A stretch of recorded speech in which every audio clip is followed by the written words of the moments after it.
Ever turn on your tap and wonder, where does my water come from? Chances are it comes from a public water system, and today we're going to break down what that means, the different types, and how your drinking water is kept safe. But first, let's define it.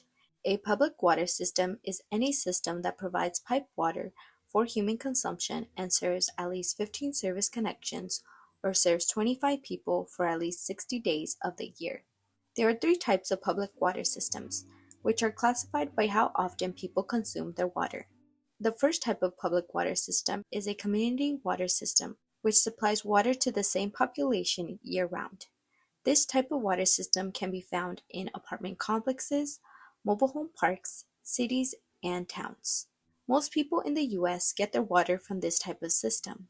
The second type of water system is a non-transient, non-community water system. These systems supply water to the same group of people regularly for at least 6 months. This system has a non-community status since individuals do not permanently live at these locations. This type of system supplies water to schools, factories, office buildings, and hospitals. And lastly, the third water system is a transient non-community water system. These systems serve at least 25 people per day, but not the same people consistently. This type of water system supplies water to places like gas stations, campgrounds, restaurants, and wineries.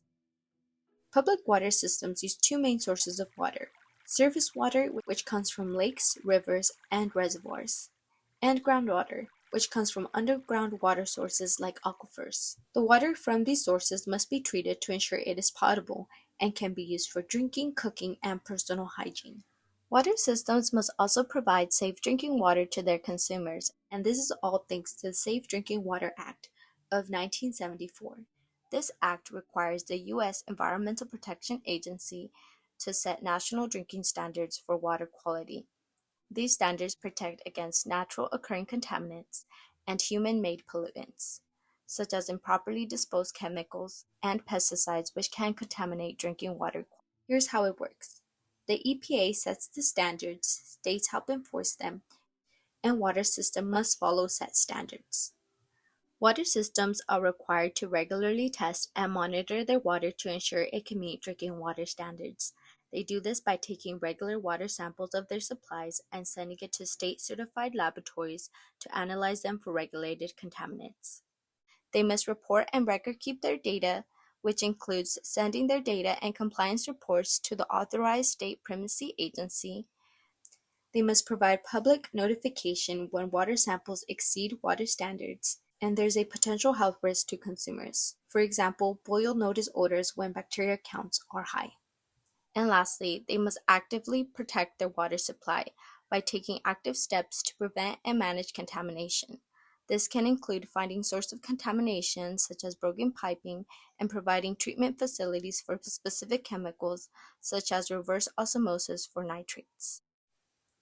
Drinking water regulations are more stringent on community and non-transient non-community water systems, as people on these systems obtain all or much of their water each day.